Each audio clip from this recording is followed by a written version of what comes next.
नमस्कार। हमारे इस विशेष सांकेतिक समाचार में मैं साइमा खान आप सभी दर्शकों का स्वागत करती हूं। मेरे साथ हैं मेरे सहयोगी शरद मुदगल, जो अगले आधे घंटे में आपको सांकेतिक भाषा में समाचार बताएंगे। शुरुआत करते हैं हेडलाइन से।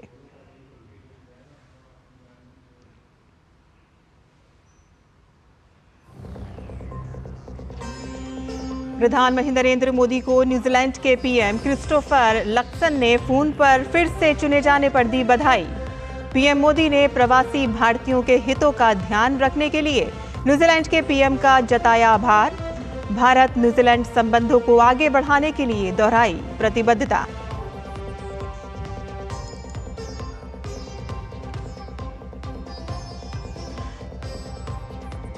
केंद्रीय गृह मंत्री अमित शाह ने झारखंड में विधानसभा चुनाव मिशन का किया शंखनाद। पार्टी कार्यकर्ताओं को जीत का मंत्र देते हुए बोले अमित शाह, पीएम नरेंद्र मोदी के नेतृत्व में 10 साल में नक्सलवाद मुक्त हुआ झारखंड।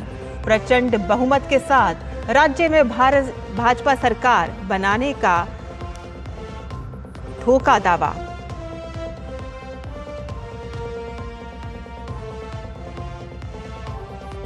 एनटीए ने अपलोड किए नीट यूजी का रिजल्ट। शहर और सेंटर वाइज रिजल्ट वेबसाइट पर जारी। सुप्रीम कोर्ट के आदेश के बाद जारी किया गया परिणाम।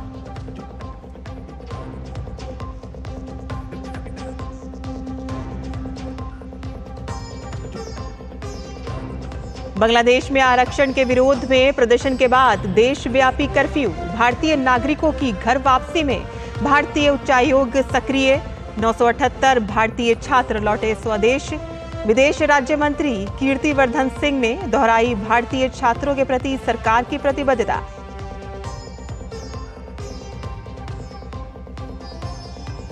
गुजरात और महाराष्ट्र के कई हिस्सों में बारिश से बाढ़ जैसे हालात। दक्षिण कन्नड़ में बाढ़ से हाल बेहाल। मुख्यमंत्री देवेंद्र फडणवीस ने नागपुर में प्रभावित क्षेत्र का किया दौरा। दिए खास चौकसी बरतने के निर्देश।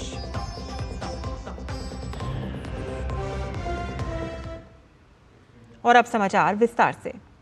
उत्तर प्रदेश सरकार के कांवड़ यात्रा मार्ग की दुकानों पर मालिकों के नाम लिखने पर सियासत तेज हो गई है। विपक्षी पार्टियां यूपी सरकार के जिस फैसले का विरोध कर रही हैं, उसे लेकर सोशल मीडिया पर विश्लेषक से लेकर यूजर्स सरकार का समर्थन कर विपक्ष को निशाने पर ले रहे हैं। दरअसल यूपी की तत्कालीन मुलायम सिंह यादव की सरकार में नेम प्लेट लगाने का कानून लागू हुआ था और यूपीए सरकार ने इस बिल को पास किया था। ये नियम 2006 में ही बनाए गए थे, जिसमें कहा गया था कि सभी दुकानदारों, ढाबा मालिकों को अपने नाम के साथ साथ पता और लाइसेंस नंबर भी लगाना चाहिए। जब यह आदेश हुआ था तो उस वक्त प्रदेश के मुख्यमंत्री मुलायम सिंह यादव थे।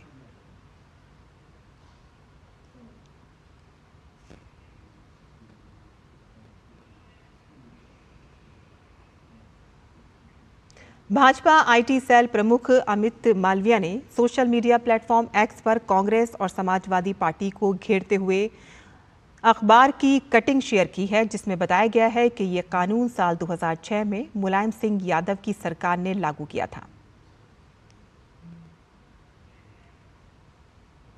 और अमित मालविया ने एक्स पर लिखा कि उत्तर प्रदेश सरकार 2006 में समाजवादी पार्टी की सरकार द्वारा खान पान व्यवसाय के लिए बनाए नियमों को मात्र लागू कर रही है और इसको लेकर सब लोग उत्तेजित क्यों हो रहे हैं।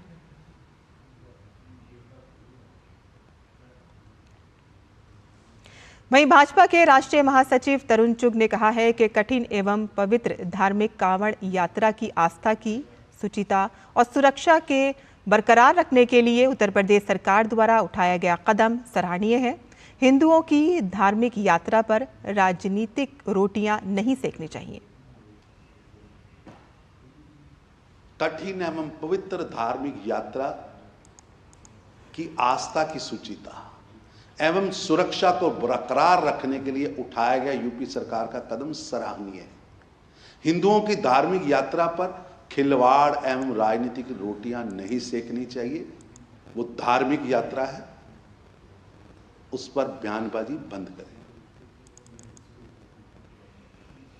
और उत्तर प्रदेश में कांवड़ मार्गों पर खाद्य पदार्थों की दुकानों पर नेम प्लेट लगाने के निर्देश पर पश्चिम बंगाल भाजपा अध्यक्ष सुकांत मजूमदार ने कहा कि विपक्ष लोगों को गुमराह कर रही है। अखिलेश यादव जी की सरकार के समय में ऐसा नोटिफिकेशन निकाला गया था, बीजेपी की सरकार में भी निकाला गया। It's a routine exercise. और ये ऐसा नहीं कि कांवड़ यात्रा के समय आपको ये नाम लिख के रखना पड़ेगा, थ्रू आउट द ईयर आपको नाम लिख के रखना पड़ेगा। ये हमारे एक्ट में कहता है कि आपको लिख के रखना चाहिए। और नाम में अगर कोई रिलीजन ढूंढ रहा है तो हमारा ऑपोजिशन ढूंढ रहा है। और उत्तर प्रदेश सरकार ने 22 जुलाई से शुरू हो रही कांवड़ यात्रा को लेकर तैयारियां तेज कर दी हैं। राज्य सरकार ने कांवड़ यात्रा को लेकर सुरक्षा के पुख्ता इंतजाम भी किए हैं। और इसी बीच यूपी सरकार ने कांवड़ यात्रा मार्ग की दुकानों पर मालिकों के नाम लिखने के आदेश दिए हैं। यूपी सरकार के बाद अब उत्तराखंड सरकार ने भी ऐसा ही नियम बनाया है। Petrol, diesel, stamp duty, milk, everything rice in. So once again they started to put the taxes of cinema theaters, OTT, something. Means this government is become pauper government. So there is no money. So that's why generating yes, they are generating the money. Already they are started. Now they started in OTT. तो राज्य में बढ़ रहे दामों को लेकर सरकार ने इस पर आपत्ति जलाई है। चुनाव में खटाखट का नारा देकर सत्ता में आने वाली कर्नाटक की कांग्रेस सरकार आम जनता पर महंगाई के बम खटाखट गिरा रही है और इसको लेकर भाजपा राज्य की सिद्धारमैया सरकार पर हमलावर है। दरअसल राज्य सरकार ने पेट्रोल डीजल के बाद अब मूवी टिकट और OTT सब्सक्रिप्शन पर 2% सेस लगाने का प्रस्ताव रखा है, जिसके बाद कर्नाटक विधानसभा में विपक्ष के नेता R अशोक ने राज्य सरकार पर निशाना साधा है।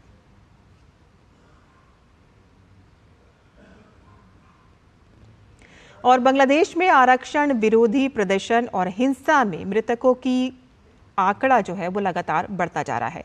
समाचार एजेंसी AFP ने पुलिस महकमे और अस्पतालों के हवाले से बताया है कि इस हफ्ते अब तक कम से कम 115 लोग मारे जा चुके हैं। राजधानी ढाका और आसपास के जिलों में हिंसा और आगजनी की घटनाएं सामने आ रही हैं। पुलिस के अनुसार हिंसक प्रदर्शन में प्रदर्शनकारियों ने कई पुलिस बूथों में आग लगा दी और साथ ही सरकारी इमारतें लूटी गई हैं और फूंक दी गई हैं। हालात को देखते हुए सरकार ने पूरे देश में कर्फ्यू लगाने की घोषणा की है। कर्फ्यू आज आधी रात से प्रभावी होगा।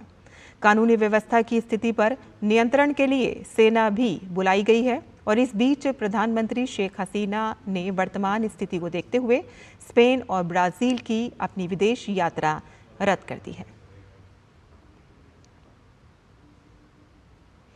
वहीं बांग्लादेश में नौकरी में आरक्षण के खिलाफ हो रहे देशव्यापी विरोध प्रदर्शन को देखते हुए कोलकाता में बांग्लादेश उप उच्चायुक्त के बाहर सुरक्षा व्यवस्था बढ़ा दी गई है।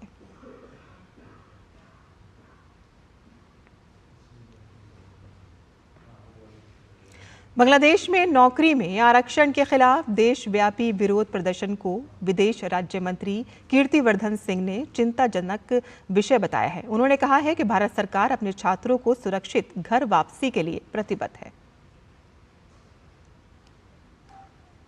कि हमेशा जो बातें हैं, जो प्रॉब्लम्स हो, वो सुननी चाहिए। और मुझे पूरा यकीन है कि बांग्लादेश की जो सरकार है, कई बार से सरकार बनी है, वहाँ के जो हमारे प्रधानमंत्री जी हैं बहुत ही अनुभवी प्रधानमंत्री हैं। लोगों का जनमत उनको एक बार नहीं कई बार प्राप्त हो चुका है। उसमें कोई दो राय नहीं है कि अगर हमारे भारतीय नागरिक या बच्चे हैं उनको सुरक्षित यहाँ लाया जाएगा। उसमें कोई ऐसी बात ही नहीं है। और बांग्लादेश में जारी विरोध प्रदर्शन के बीच भारतीय नागरिकों की घर वापसी में भारतीय उच्चायोग लगातार सहायता कर रहा है। विदेश मंत्रालय द्वारा जारी रिपोर्ट के अनुसार अब तक 978 भारतीय छात्र वापस भारत लौट आए हैं। भारतीय उच्चायोग विभिन्न विश्वविद्यालयों में बचे 4000 से अधिक छात्रों के साथ नियमित संपर्क में है और आवश्यक सहायता प्रदान कर रहे हैं। नेपाल और भूटान के छात्रों को भी अनुरोध पर भारत में प्रवेश करने में सहायता की गई है।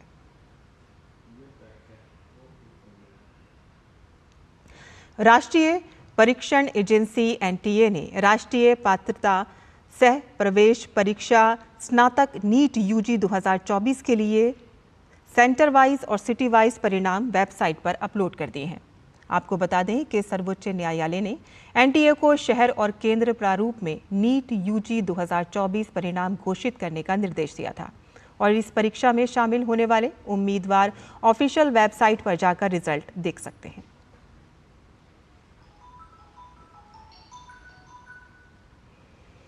न्यूजीलैंड के प्रधानमंत्री क्रिस्टोफर लक्सन ने पीएम नरेंद्र मोदी से फोन पर बातचीत की।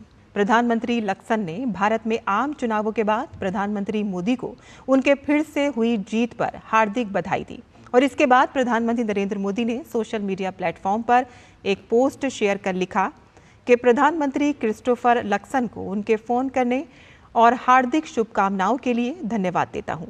भारत न्यूजीलैंड संबंधों को आगे बढ़ाने के लिए हमारी दृढ़ प्रतिबद्धता दोहराई गई, जो साझा लोकतांत्रिक मूल्यों और लोगों से लोगों के संबंधों में निहित है। न्यूजीलैंड में भारतीय प्रवासियों की सुरक्षा और भलाई के प्रति उनके प्रयासों की सराहना करता हूं।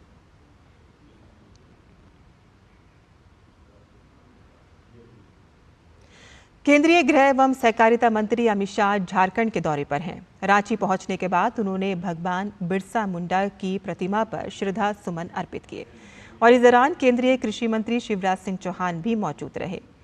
इस मौके पर बड़ी संख्या में उपस्थित भारतीय जनता पार्टी के कार्यकर्ताओं ने केंद्रीय गृह मंत्री अमित शाह और केंद्रीय मंत्री शिवराज सिंह चौहान का अभिवादन किया, जिसके बाद गृह मंत्री भाजपा की विस्तृत कार्य समिति की बैठक में भाग लेने के लिए केंद्रीय कृषि मंत्री के साथ पहुंचे।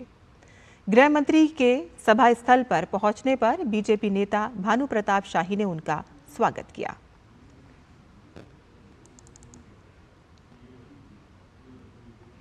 और इस दौरान केंद्रीय गृह मंत्री ने कहा कि झारखंड की सरकार देश की सबसे भ्रष्ट सरकार है। अमित शाह ने कहा कि जेएमएम और कांग्रेस ने हजारों करोड़ का घोटाला किया है। अगर देश भर में सबसे करप्ट अगर कोई सरकार है तो ये झारखंड मुक्ति मोर्चा। कांग्रेस पार्टी ये भ्रष्टाचारियों को लेकर आगे बढ़ती है, हेमंत सोरेन भी आगे। 1000 करोड़ का मनरेगा घोटाला, 300 करोड़ का जमीन घोटाला, सेना की जमीन का घोटाला, 1000 करोड़ का खनन घोटाला, 40 करोड़ का शराब घोटाला और हजारों करोड़ का ट्रांसफर पोस्टिंग का घोटाला। एक घोटाला करने वाली सरकार है, ये वादा खिलाफी करने वाली। एक आदिवासी मुख्यमंत्री आदिवासियों की चिंता करने की बजाय आदिवासियों के क्षेत्र में लैंड जेहाद, लव जेहाद कर भूमि का संतुलन भी बिगाड़ रहे हैं और जनसंख्या का संतुलन भी बिगाड़ रहे हैं। हजारों घुसपैठिए आदिवासी बच्चियों के साथ शादी करते हैं, सर्टिफिकेट प्राप्त करते हैं, भूमि खरीदते हैं और आने वाले दिनों में आदिवासी जनसंख्या घटने वाली है। वहीं दूसरी तरफ अमित शाह ने झारखंड में 2024 में होने वाले विधानसभा चुनाव में भाजपा की जीत का दावा किया। इस चुनाव में हम 9 सीटें तो जीते हैं, मगर इसके साथ साथ 52 सीटों पर कमल खिलाने का काम भारतीय जनता पार्टी के पक्ष में झारखंड की सरकार ने किया है। 81 में से 52 सीटें, उस पर भारतीय जनता पार्टी को बढ़त मिली। ये बताता है कि आने वाले दिनों में सरकार किसकी बनने वाली है। भाई जरा जोर से बोलो, किसकी बनने वाली है? और जोर से बोलो, किसकी बनने वाली है? मैं आज बताकर जाता हूं, कांग्रेस वालों, हेमंत सोरेन जी लिख कर रख लो, दीवार पर लिखा हुआ मैं पढ़ पाता हूं। झारखंड में 24 के चुनाव में पूर्ण बहुमत से भारतीय जनता पार्टी की सरकार बनने जा रही है। केंद्रीय कृषि मंत्री शिवराज सिंह चौहान ने झारखंड की जेएमएम और कांग्रेस सरकार पर भ्रष्टाचार पर जमकर हमला बोला। झारखंड आज तबाही और बर्बादी की तरफ है। जेएमएम का मतलब हो गया है झारखंड मिटाओ मोर्चा। जेएमएम का मतलब है जमीन माफिया, मर्डर माफिया और माइनिंग माफिया। कांग्रेस और जेएमएम के गठबंधन ने क्या दिया? हेमंत सोरेन ने क्या दिया? झारखंड में 4 साल में हत्याएं 7,812 हत्या हेमंत सोरेन ने दिए। 7,115 बलात्कार, अपहरण 6,937। आज झारखंड प्रथम है तो अपहरण, बलात्कार और हत्या के मामले में हेमंत सोरेन तुमने झारखंड को प्रथम बना दिया। दिल्ली में स्ट्रीट फूड विक्रेताओं के लिए प्रशिक्षण एवं जागरूकता कार्यक्रम में पोर्टल और दिशा निर्देश के शुभारंभ पर केंद्रीय स्वास्थ्य मंत्री जेपी नड्डा ने कहा कि प्रधानमंत्री मोदी का विजन हर व्यक्ति को सशक्त बनाना है। सशक्तिकरण का मतलब है कि कोई भी काम अच्छे तरीके से करें, प्रशिक्षित तरीके से करें। मंत्री मोदी जी का जो सपना है कि हम हर व्यक्ति को सशक्त करें, तो सशक्त करने का मतलब क्या है? सशक्त करने का मतलब है जो वो कार्य कर रहा है वह अच्छे तरीके से करे, ट्रेंड तरीके से करे। और ट्रेंड और अनट्रेंड, स्किल्ड और अनस्किल्ड में बड़ा अंतर होता है। जब हम ट्रेंड हो जाते हैं तो हम बहुत अच्छा अपना कारोबार बढ़ा सकते हैं, इसका उसमें से हमको लाभ मिलता है। इसलिए मैं आपसे यह भी कहूंगा, अब आपको 1350 लोग आए हैं, आप सबको सर्टिफिकेट मिलेगा और वह सर्टिफिकेशन आपके दुकान के लिए एक असरदार प्रमाण पत्र भी बनता है। और यहां हम रुकते हैं एक छोटे से ब्रेक के लिए। हम जल्द हाजिर होंगे, आप देखते रहिए डीडी न्यूज। और कृषिविद कमला पुजारी का 73 वर्ष की उम्र में उड़ीसा के कटक में इलाज के दौरान निधन हो गया। उनके निधन पर राष्ट्रपति द्रौपदी मुर्मू ने शोक जताते हुए सोशल मीडिया प्लेटफॉर्म एक्स पर लिखा कि प्रख्यात कृषिविद श्रीमती कमला पुजारी के निधन के बारे में जानकर दुख हुआ। उन्हें धान और अन्य फसलों के लुप्तप्राय और दुर्लभ बीजों को संरक्षित करने के लिए उनकी प्रेरक पहल के लिए पद्मश्री से सम्मानित किया गया था। उन्होंने कई किसानों, खासकर महिला किसानों के बीच जैविक खेती को बढ़ावा दिया। जैविक खेती और पर्यावरण संरक्षण में उनके योगदान को याद किया जाएगा। उनके परिवार और दोस्तों के प्रति मेरी गहरी संवेदनाएं।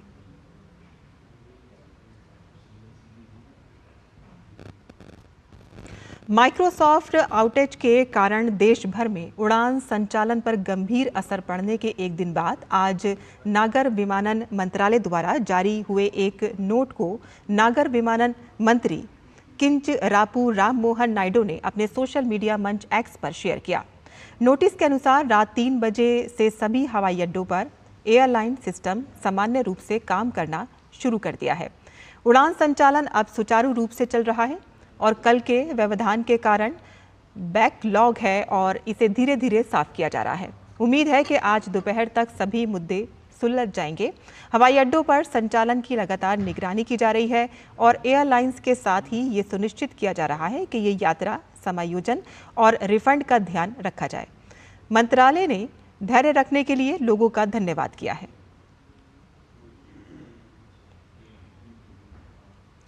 भारत सरकार का रसायन और उर्वरक मंत्रालय फिक्की के साथ मिलकर इंडिया केम 2024 के 13वें संस्करण का आयोजन कर रहा है।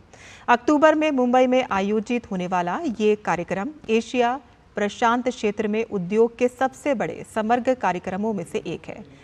इंडिया कैम सम्मेलन का उद्देश्य भारत के पेट्रोकेमिकल उद्योग को प्रोत्साहन देने के साथ साथ दुनिया के रासायनिक उद्योगों से जुड़ी हुई कंपनियों को एक मंच पर लाना है और साथ ही सम्मेलन में आयोजित प्रदर्शनी का उद्देश्य भारत के मेक इन इंडिया को बढ़ावा देते हुए भारत में उद्योग की आत्मनिर्भरता को भी सुनिश्चित करना है। आगामी इंडिया केम सम्मेलन को लेकर आज लॉन्च और समीक्षा कार्यक्रम का आयोजन किया गया, जिसकी अध्यक्षता केंद्रीय रसायन और उर्वरक मंत्री जेपी नड्डा ने की। कार्यक्रम में केंद्रीय रसायन और उर्वरक राज्य मंत्री अनुप्रिया पटेल के साथ फिक्की के सदस्यों और मंत्रालय के वरिष्ठ अधिकारी भी मौजूद थे।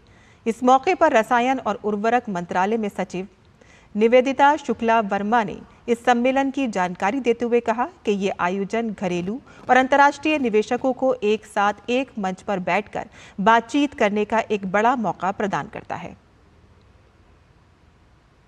Our CPET has been implementing skill development and training programs to provide a skilled workforce suitable to the increasing requirements of the industry.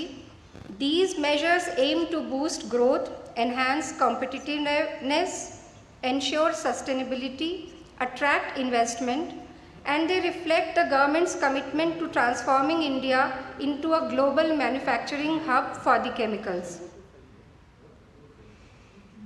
केंद्रीय रसायन और उर्वरक राज्य मंत्री अनुप्रिया पटेल ने कहा कि भारत सरकार अपनी कारोबारी सुगमता संबंधी नीतियों और प्रोत्साहनों के साथ वैश्विक निवेशकों के लिए एक अनुकूल इकोसिस्टम प्रदान कर रहा है।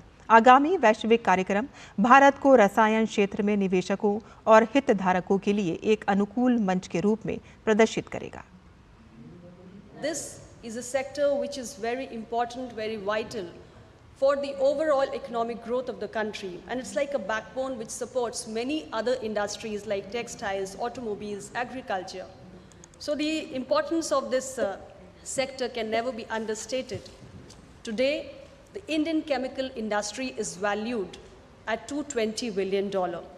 As we saw during the course of the presentation, it is expected to reach around $300 billion by the year 2025 and reach $1 trillion by the year 2040.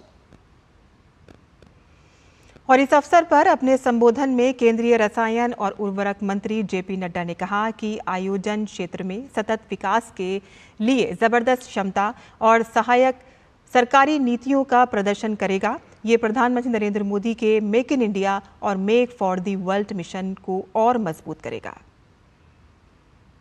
प्रधानमंत्री मोदी जी का जो सपना है कि हम हर व्यक्ति को सशक्त करें, तो सशक्त करने का मतलब क्या है? सशक्त करने का मतलब है जो वो कार्य कर रहा है वह अच्छे तरीके से करे, ट्रेंड तरीके से करे, और ट्रेंड और अनट्रेंड, स्किल्ड और अनस्किल्ड में बड़ा अंतर होता है।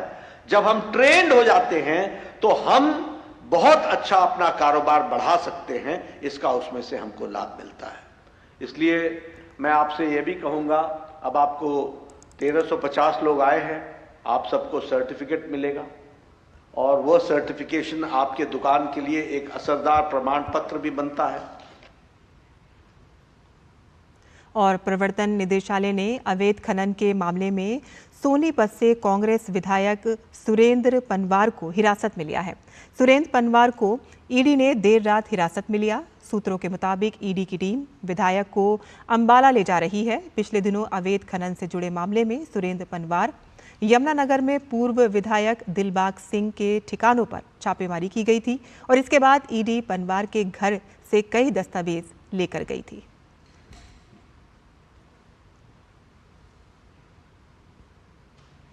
दिल्ली के मुख्यमंत्री अरविंद केजरीवाल के स्वास्थ्य को लेकर भाजपा नेता शाजिया इल्मी ने कहा कि ये लोग बहुत चालाक हैं।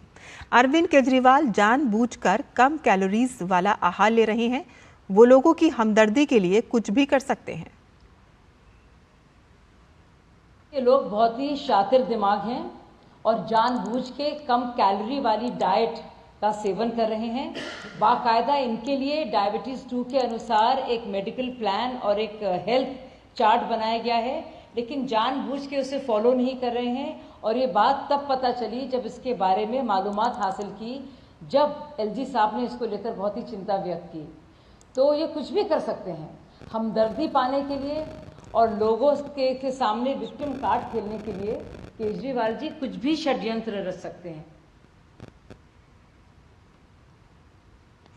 और संयुक्त अरब अमारात ने अल माया सुपरमार्केट ने देश में अपने सभी आउटलेट्स पर भारत के यूपीआई भुगतान को स्वीकार करने की घोषणा की है। अल माया सुपरमार्केट में यूपीआई से लेन देन की शुरुआत दुबई में भारत के उप महावाणिज्य दूत यतिन पटेल की उपस्थिति में हुआ। भारत और संयुक्त अरब अमीरात ने हाल ही में अपने अपने देशों के इंस्टेंट पेमेंट सिस्टम यूपीआई और AANI को एक करने के साथ साथ कई समझौतों पर हस्ताक्षर किए थे। केंद्रीय वाणिज्य और उद्योग मंत्री पीयूष गोयल ने लंदन में प्रवासी भारतीयों के साथ बातचीत की। निवेश से जुड़ी अंतर्राष्ट्रीय निवेशकों की जरूरतों को लेकर उन्होंने कहा कि सरकार ने सभी सुझावों का ध्यान रखा है और लंदन में शुक्रवार रात प्रवासी भारतीयों से बातचीत करते हुए उन्होंने कहा कि भारतीय समुदाय ने देश और ब्रिटेन की अर्थव्यवस्था में योगदान देकर भारत को गौरवान्वित किया है और दोनों देशों के बीच संबंधों को मजबूत बनाया है।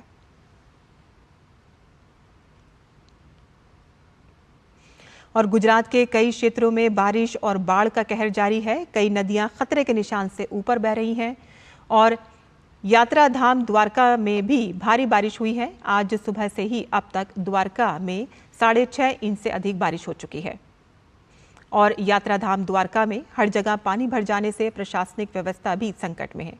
और इसके अलावा द्वारका के रुपेण बंदर में NDRF की एक टीम तैनात कर दी गई है।